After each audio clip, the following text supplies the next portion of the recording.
GFed, I want to ask you this right now. Michigan State sits atop of the Big Ten right now. Is this Tom Izzo's best coaching job? Because I don't think this is anywhere near his most talented roster he's ever had. I understand it's a down Big Ten, but this has been a masterclass by Tom Izzo this year. Yeah, I think things are looking pretty good. I think that there's a lot of addition by subtraction on this team. I think that like the vibes with like the Hogard teams were just not good. And just getting some of those guys out of the building, I think, helped this team a lot. I mean, the talent wise, like we really only have one surefire NBA guy in this team, but like that sophomore class with like Fears, Booker, Cohen, like those are some high level recruits, high level 4-stars. Fears is a 5-star. So I don't think like talent is like hurting that bad. But I mean, I don't think anyone was really necessarily expecting to be in this spot. I think that MSU, just knowing how a lot of Izzo teams go, I expect them to be a little bit higher than what people were expecting preseason. But yeah, top 10 of the country. This is surprising to me. What I say is Izzo's best coaching job. I mean, you really have to wait for the season to play out. Like, it's hard to really say that stuff until you see how the team pans out in the tournament. However they pan in the back half of the Big Ten too, because most of our games have been against the bottom half of the conference, on top of it already being not the best conference.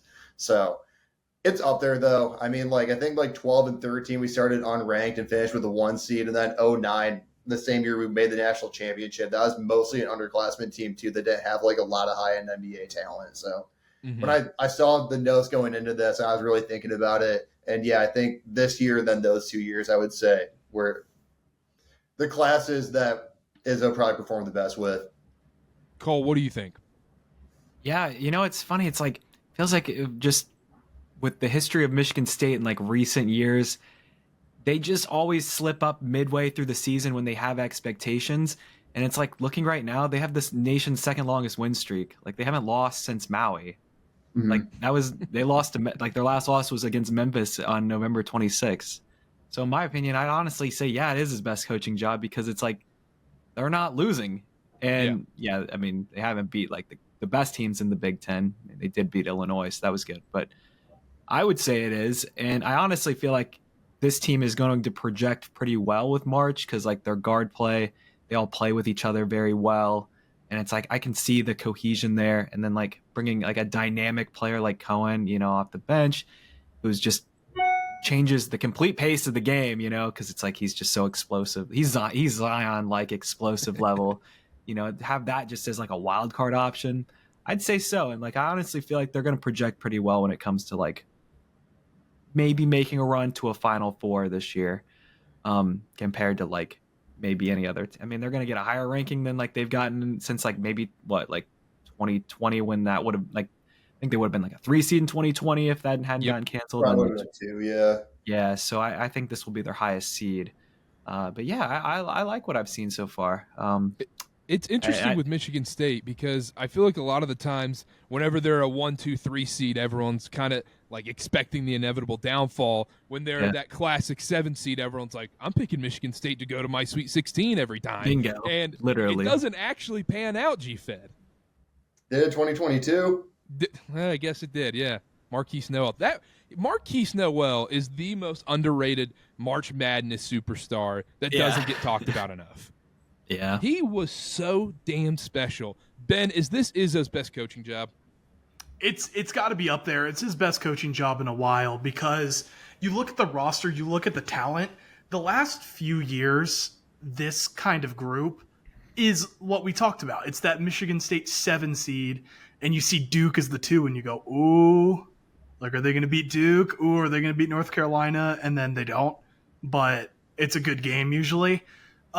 I do think, just to get back to that regular season success, I do think, Michigan State fans probably were kind of waiting, like going, oh, is Tom Izzo in this like iteration of basketball going to get us back to like Big Ten titles, 1 or 2 seeds? It's been a little bit since Michigan State's had that. Really, I'm trying to think, like 2019, maybe even 2020, they were kind of up there.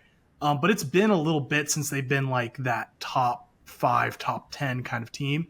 And the fact that they're doing it definitely shows how good of a coach Tom Izzo still is. Especially, I'm just impressed that he's able to do this, because a lot of his peers just couldn't. They weren't cut out for it anymore, and they've just since retired or stink or whatever. But he's the one who's kind of stuck with before the season started and let the interim 2 weeks coach. before the season. Yeah. Yeah, and then now they're on the bubble for the ACC tournament. Yes. Yes. No, exactly. That's my point, though. He saw it through. Like, there were some bumps in the road, but they're on the other side now. And Yeah. it's like before the season started, I don't remember what school it is. Maybe GFed can tell me where Tom Izzo went, because they scheduled an exhibition at Northern Michigan. Northern Michigan. Yes, thank you. Mm-hmm. And it's like that was a lot of speculation on maybe Izzo's going to retire maybe after the season, because it's like he's not gone back there. So it's like it's just cool to see a legend of the game still have it, you know. Like, as a fan of the sport, it's pretty cool to see. Like, and it's like that 2020 team, even they had like slip ups through the season because they were projected to be, you know, a national championship contender. Well, the 2020 team, so they started preseason number 1, and then they had that classic Izzo lull that you see, and then they came into the back half of Big Ten play. I think we rattled off like 3 top 20, maybe top 10 wins like in a couple weeks, and then we went into the Big Ten tournament play. I think by the time we got the shutdown, we were like number 4 in Vegas odds to win the tournament. Yeah, they fixed it right towards the end for sure. Yeah, they fixed, and then we had senior year Cassius Winston too. So like after he already made a Final Four, so like vibes were very high March 2020. But yeah, I mean, Izzo's been doing great. I also want to say, while I'm right here though, like the last 4 years, like they haven't been fantastic, but I also do think it is a little bit overstated, like what like the fall off has been for MSU, because like as we look at the last 4 seasons, MSU has 4 tournament appearances and 4 tournament wins. How many programs have done that in the last 4 seasons? Like less than 15, probably.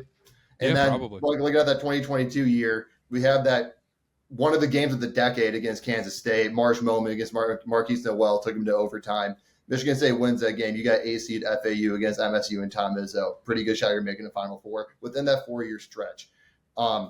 So like in that regard, yeah, like it's not up to like the regular Michigan State performance, but also based off of the last 4 years, we had people at the start of the season saying like we don't even belong in the Champions Classic. So like I don't really know how we got to a point where 4 years of, once again, 4 tournament appearances, 4 tournament wins, really competing, maybe not at the highest of high level, but still like keeping our head above water, and like that's not good enough. But also like the expectations are so high that like we're no longer like supposed to be in the Champions Classic. It's like I don't know how we got into that medium zone where like our expectations are high enough that like that's not good enough, but also like we're not good enough that like we can't be among the elite teams, because that seems like an elite expectation to me. That I agree we should have that expectation. We're not hitting it, but I don't know. I'm just venting some frustrations now.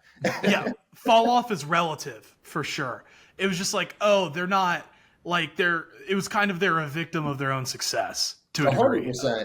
Of like, oh, well, they're not a 1 or 2 seed. What's going on? Right. And just they've gotten back to that, and props to them, because that's really hard, not only to sustain, but once you kind of like aren't there for a few years, to get back. And Tom Izzo's done that. I feel like the only teams that would be held to the standard that MSU's been held to the last 4 years is like the Dukes and North Carolinas and Kentuckys of the world. And then because we haven't met that standard, people are like, you are not a Duke or North Carolina or a Kentucky of the world. Not to mention that like Duke has missed a tournament in those 4 seasons. North Carolina missed a tournament in those 4 seasons. Like Carolina's a whole nother story. We can get it. They really are. They really are. They really are. If it wasn't for UNC making that natty, like Michigan State the last 4 years is objectively in a better spot than North Carolina was. For sure. 100%. 100%. And Hubert Davis is not coaching at Carolina. They got someone else in there as well. The other thing, too, about I think it's interesting you mentioned, like, the close calls, and obviously the tournament can be a crapshoot. And you talk about, was it the 23 tournament with Marquise Noel and everything? 22, yeah. Because the previous year, 22 was when they lost to Duke, right? With Banchero. That would have been 20. That would have been 23, I believe. No, 22 was Palo. And then 23 was FAU, San Diego State, UConn. Because UConn won that year, and UConn went back 24 was Maybe UConn. I'm thinking, I'm thinking 22, 23. I'm getting, It's okay. You're always on the road. You get a pass. You got travel you're on the fog. road. It doesn't matter. But my thing is, to your point, is Like, even that second round game, it took a miracle from Duke just to beat Michigan State. And then if Michigan State upsets Duke in that spot, we're talking about this totally differently too. 100%. Yeah, So, I mean, but like that also goes to your point. Like we lost those games at the end of the day because of talent.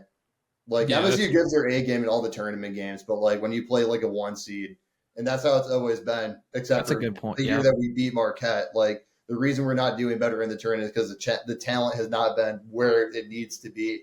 So when we get in those games against the Dukes of the world, against the UNCs of the world, when they are a 1 seed, like it just they had too many guys.